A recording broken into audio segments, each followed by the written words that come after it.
राठौड़ भाई साहब का माल्यार्पण द्वारा स्वागत करेंगे। शिव सिंह जी सांगला आए और माल्यार्पण द्वारा स्वागत करें। शिव सिंह सांगला। श्रीमान ताराचंद बिदारणिया भाई साहब का माल्यार्पण द्वारा स्वागत करें। महेंद्र सिंह।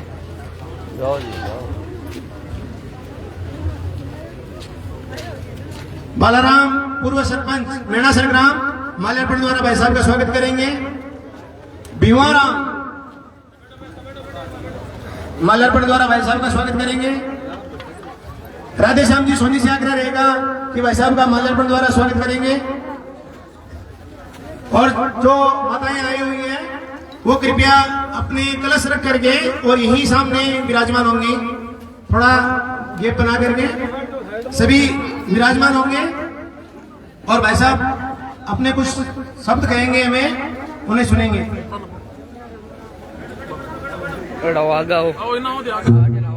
शांति विराजे जो हमारे भाई साहब देवेंद्र जी सांगलिया और जो जिनका नाम मन से आग्रह नहीं किया गया है कृपया आगे आए और भाई साहब को माल्यार्पण कराएं।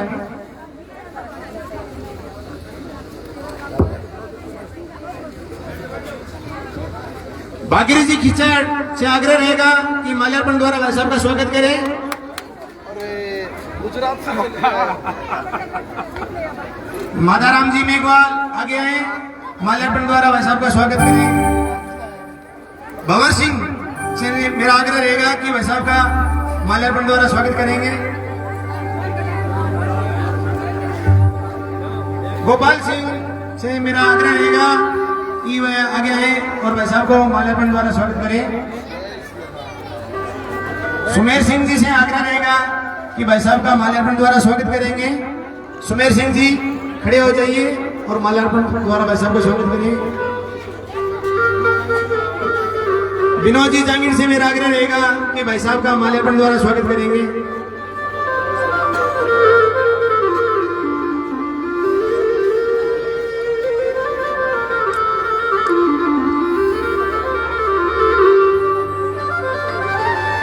संतोष जी तालनिया का मैं हमारी माताओं से आग्रह करूंगा कि एक माता खड़ी होकर के उन्हें पुष्प गुच्छा भेंट करें। संतोष जी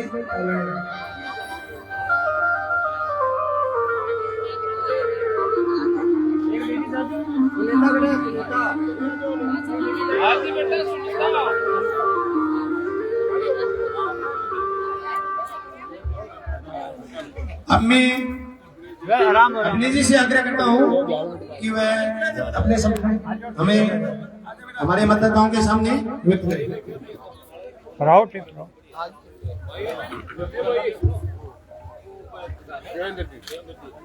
पीछे की साइड में खड़े हुए सारे साथियों से निवेदन है कि एक बार कृपा आ गया सामने आइए। पीछे जितने खड़े हैं भाई साहब, लाल टोपी वाले भाई साहब और नौजवान बच्चों इधर आओ सामने, उनको कहो इधर आओ, सामने आओ, सामने आओ सारे इधर की साइड में सामने आओ। देखो बात करें अपन, थोड़ा और आगे आओ, इधर आ जाओ।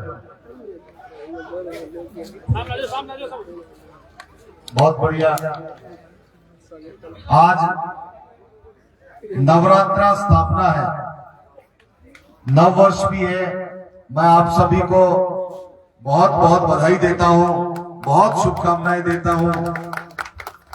और भाई देवेंद्र झाझड़िया और हम सब लोगों का सौभाग्य है कि ऐसे शुभ अवसर पर हम यहाँ पहुंचे हैं।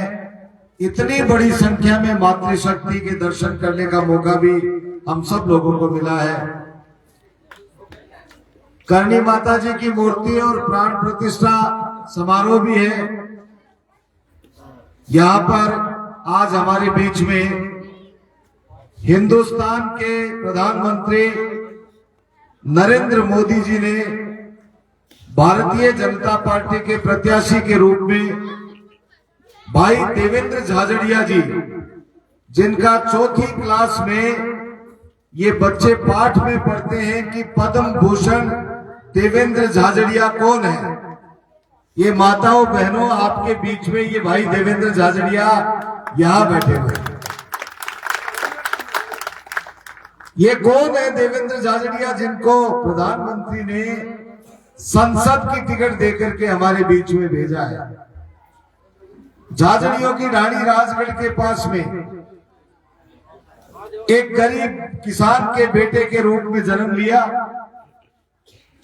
खेजड़ी पर एक तार दिखाई नहीं दिया और तार से अटक गया, हाथ टच हो गया और देवेंद्र जी नीचे गिर गए। बिजली का करंट लगने के कारण ये एक हाथ काट देना पड़ा। डॉक्टरों ने कह दिया माता बहनों कि अब ये देवेंद्र झाझड़िया, इसका शरीर किसी भी तरह से काम का नहीं रहेगा। लेकिन देवेंद्र झाझड़िया ने हिम्मत नहीं हारी। ये किसानी का काम भी मां के साथ में खेत में हाथ बटाते रहे और पढ़ते भी रहे, लेकिन साथ में इन्होंने ये चैलेंज स्वीकार कर लिया कि डॉक्टर्स कहते हैं कि मेरे शरीर कोई काम का नहीं रहेगा, मैं इस शरीर से भारत का, हिंदुस्तान का नक्शा देश में नहीं दुनिया में फैलाने की कोशिश करूंगा। और पैरा ओलंपिक के अंदर 3 बार गोल्ड मेडल लेकर के इस तिरंगे, देश के तिरंगे झंडे को 3 बार विश्व में सबसे ऊपर फहराने का काम किया। ये जज्बा है, ये हिम्मत है, ये हौसला नहीं हारने वाला देवेंद्र झाझड़िया आप लोगों के बीच में बैठा है। अब आप लोग कहोगे कि देवेंद्र झाझड़िया तो खिलाड़ी है, खिलाड़ी के रूप में 42 वर्ष की उम्र हुई है, 42 होगा नहीं, 42 वर्ष की उम्र में खेलना, खूब खेला और बच्चों के आदर्श के रूप में पाठ में भी नाम आ गया, किताबों में कहते हैं ना कि किताबों में पढ़ाया जाए भाई देवेंद्र झाझड़िया। ये देवेंद्र झाझड़िया। माताओं, बहनों, बुजुर्गों, नौजवान साथियों, ये देवेंद्र झाझड़िया जी ने जब खेलना शुरू किया तो भाला फेंकने के लिए इन्होंने खेल को चुना कि मेरे एक हाथ है तो मैं एक हाथ से भाला फेंक करके उस खेल के अंदर नाम कमाऊं। तो भाला खरीदने के लिए देवेंद्र झाझड़िया के पास में पैसे नहीं थे। लकड़ी को भालों बनायो और विश्व प्रैक्टिस करे और जब नेशनल और इंटरनेशनल लेवल पर खेलने के लिए जो भाला चाहिए होता है वो भाला लाखों रुपए का भाला आता है। देवेंद्र भाई के पास में नहीं था और तत्कालीन उस समय में राज कांग्रेस शासन होता था, कांग्रेस पार्टी का। तो कांग्रेस पार्टी खिलाड़ियों की तरफ बिल्कुल ध्यान दे नहीं रही थी, भाले खिलाड़ियों को दे नहीं रही थी। ऐसी स्थिति में मां का गहना बेच करके देवेंद्र झाझड़िया ने भाला खरीदा और दौड़ने के लिए जूते खरीदे और हिंदुस्तान का नाम रोशन किया। जब देवेंद्र भाई वहां पर खेलने के लिए गए, दूसरे देश के जब खिलाड़ी आए तो वो उनके साथ 3 आदमी होते थे, एक डॉक्टर होता था, एक फिजियोथेरेपी कराने वाला होता था। देवेंद्र भाई ने पूछा कि ये 2 आदमी खिलाड़ी के साथ गए, 2 आदमी और कौन चाले हैं? कि ये उनके देश ने सुविधा प्रदान कर रखी है कि खिलाड़ी बीमार नहीं हो जाए, डॉक्टर है, मांसपेशी तन नहीं जाए, फिजियोथेरेपिस्ट है। लेकिन भारत तो उस समय कोई सुविधा देता नहीं था। देश के यशस्वी प्रधानमंत्री बने नरेंद्र मोदी, खिलाड़ियों के बारे में, युवाओं के बारे में सोचा और खिलाड़ियों को सुविधाएं देनी शुरू करी। जो हमारी तालिका के अंदर हम नीचे नीचे आते थे, सुविधा देकर के उनको तैयार करके आज भारत के देवेंद्र झाझड़िया जैसे लोगों ने हिंदुस्तान का नक्शा बदल के रख दिया खेल की दुनिया के अंदर। ये नरेंद्र मोदी ने किया। लंबी बात नहीं करूंगा। देवेंद्र झाझड़िया के बारे में चूरू की सभा में माताओं, बहनों, देश के प्रधानमंत्री आए, उन्होंने कहा कि मैं 2 साल पहले जब देवेंद्र झाझड़िया का सम्मान करने के लिए प्रधानमंत्री निवास में बुलाया, इनको कई बार प्रधानमंत्री जी ने सम्मानित किया, 3 राष्ट्रपतियों ने सम्मानित किया। ये पढ़ी लिखी मेरी छोटी छोटी बहनें जानती इस बात को कि पद्म श्री क्या होता है, पद्म भूषण क्या होता है, अर्जुन अवार्ड क्या होता है, खेल रत्न क्या होता है। राष्ट्रपति देते हैं, तीन राष्ट्रपति अलग अलग समय के अंदर देवेंद्र झाझड़िया का सम्मान किया। मेरा कहने का मतलब ऐसा हीरा हमें भारतीय जनता पार्टी के प्रत्याशी के रूप में मिला है। मेरी माताओं बहनों, आप लोगों से गुजारिश है, प्रार्थना करने के लिए आए हैं। राजस्थान में भारतीय जनता पार्टी का बन गया है। ये अभिनेश महर्षि आप लोगों से मंदिर के सामने इस पवित्र पंडाल में इस बात के लिए आप लोगों को भरोसा देता है कि 5 साल आपका सेवक बनकर के काम करेंगे। भारतीय जनता पार्टी की सारी टीम बैठी है। भाई देवेंद्र झाझड़िया को आप लोग आशीर्वाद दो। ये 7 करोड़ दिव्यांग लोगों को आशीर्वाद दोगे आप लोग। देवेंद्र झाझड़िया एक नहीं है, ऐसे 7 करोड़ लोग हैं हिंदुस्तान के अंदर जिनको प्रधानमंत्री जी ने विकलांग शब्द हटा दिया। उन्होंने कहा ये दिव्यांग लोग हैं क्योंकि ये दिव्य काम कर सकते हैं। देवेंद्र झाझड़िया जैसे लोग हिंदुस्तान का नाम रोशन कर सकते हैं, तो इनके लिए दिव्य शब्द होना चाहिए, इसलिए दिव्यांग कहा। 7 करोड़ लोग ऐसे हैं। इन लोगों का प्रतिनिधित्व हो, खिलाड़ियों का प्रतिनिधित्व हो, इसके लिए देश के प्रधानमंत्री जी ने सीधा भेजा। और कोई एमपी ने प्रधानमंत्री से तो जाने ही नहीं करे। खुद प्रधानमंत्री जी ने कहा कि मेरे व्यक्तिगत रिश्ते हैं इनसे, पारिवारिक रिश्ते हैं इनसे। देवेंद्र झाझड़िया के रूप में हम सौभाग्यशाली हैं कि भारतीय जनता पार्टी को ऐसा प्रत्याशी मिला है। माताओं बहनों, एक बार जाति पाति धर्म सबसे ऊपर उठ करके देश के प्रधानमंत्री जिन्होंने बहुत काम किया इस देश के लिए, दुनिया में इस हिंदुस्तान को आर्थिक शक्ति के रूप में उभार करके तीसरी बड़ी आर्थिक शक्ति बनाने की तरफ जा रहे हैं। उन्होंने देवेंद्र झाझड़िया को टिकट देकर के भेजा है। आप लोग आशीर्वाद देना। देशों में माताओं बहनों आशीर्वाद। माली बात जच्चा है कि थोड़ी बहुत है, माली बात जच्चा है ने, तो एक बार ये तो बैठी बैठी नौजवान तो हाथ खड़े करेंगे थे, बैठी बैठी आशीर्वाद देवेंद्र भाई की तरफ से आशीर्वाद करते हो, मातृशक्ति हो। एक बार खड़े हो देवेंद्र भाई, आप एक बार आशीर्वाद दो थे सब लोग। बहुत बहुत धन्यवाद, धन्यवाद। जय हिंद, जय भारत। अब मैं देवेंद्र झाझड़िया जी से कहता हूं कि वे अपनी बात कहेंगे।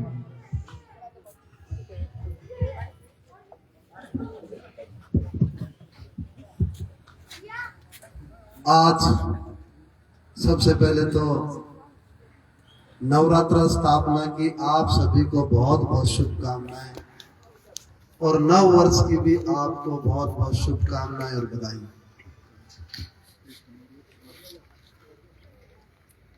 आदरणीय विधायक जी, अभिनेश महर्षि जी, सभी ग्रामीण जन, माताएं बहनें, देखिए ये चुनाव देश का चुनाव है। लोकसभा का चुनाव बहुत बड़ा चुनाव होता है, पूरे देश का चुनाव होता है। तो देश को मजबूत किसने बनाया, ये विषय और कौन बनाएगा। तो सबसे पहले तो मैं बात करता हूं भाई नारी शक्ति की। नारी शक्ति के लिए माननीय प्रधानमंत्री जी ने जो काम किया, नरेंद्र मोदी जी ने जो काम किया, वो कोई नहीं कर पाया।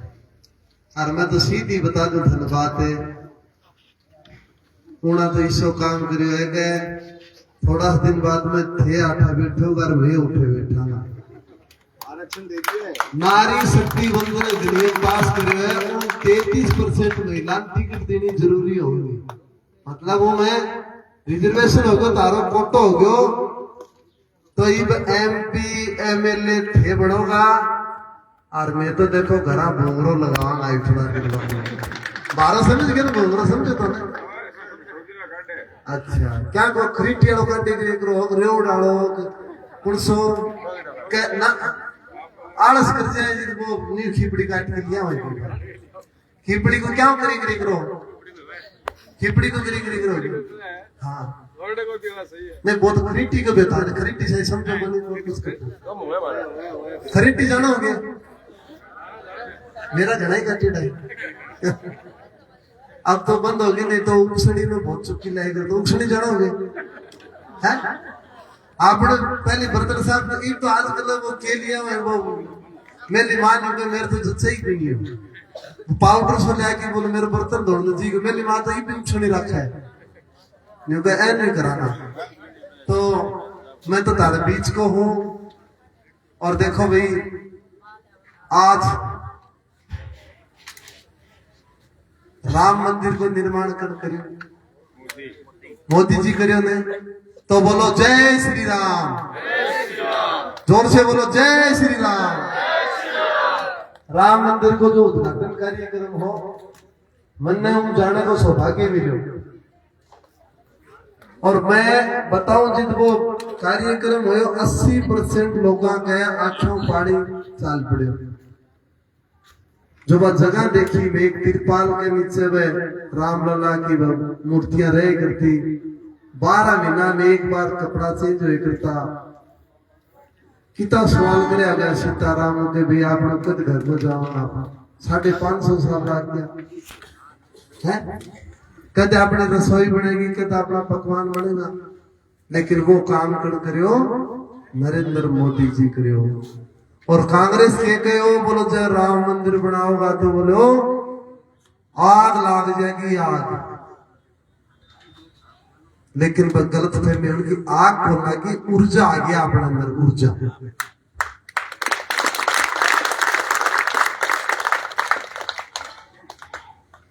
मारे तो टिकट मिली थी, मैं मेरी मां फोन करी, वो मां टिकट मिल गई। बोली क्या की मिली है बेटा टिकटिया? उन देखी कोई बस के कहीं कटाई होगी छोरा।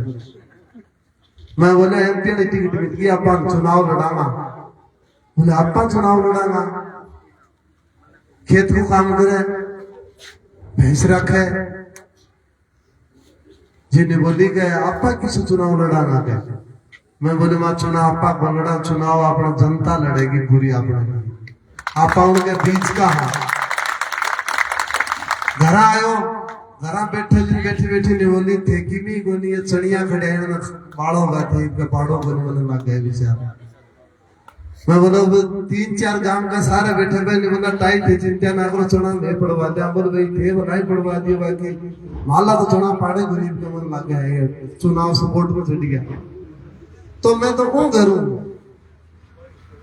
खेती बाड़ी को काम कर लिया, तारे बीच का हा। और खास बात यह है कि सगड़ा के दुख और दर्द समझा, क्योंकि हमारा ऊपर ये चीज बीतेड़ी है। विधायक जी बताया 8 साल की उम्र में मेरा हाथ का करंट लाग गया हो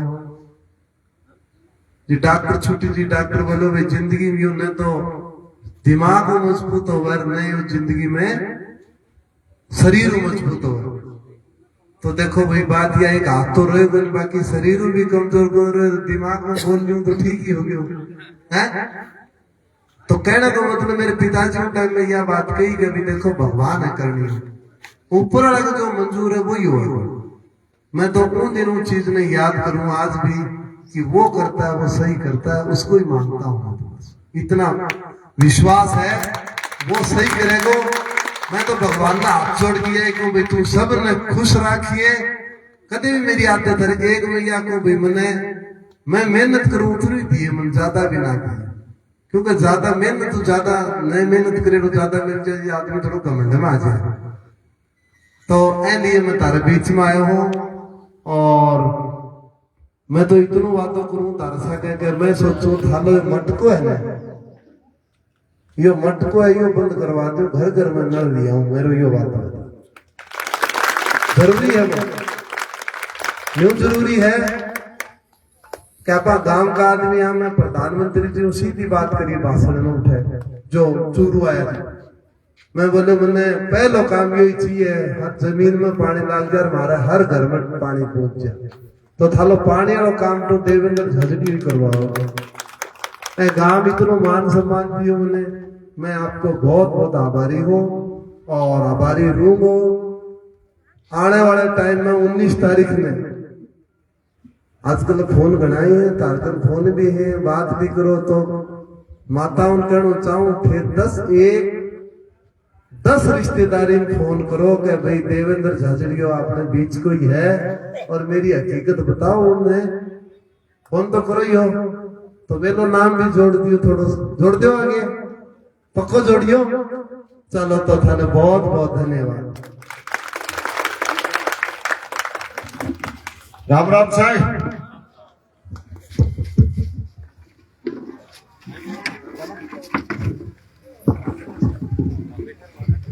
भारत माता की वंदे वंदे। सभी अपने स्थान पे बैठे रहेंगे। अभी आगे का कार्यक्रम जो अपने भागवताचार्य जी है वो करेंगे।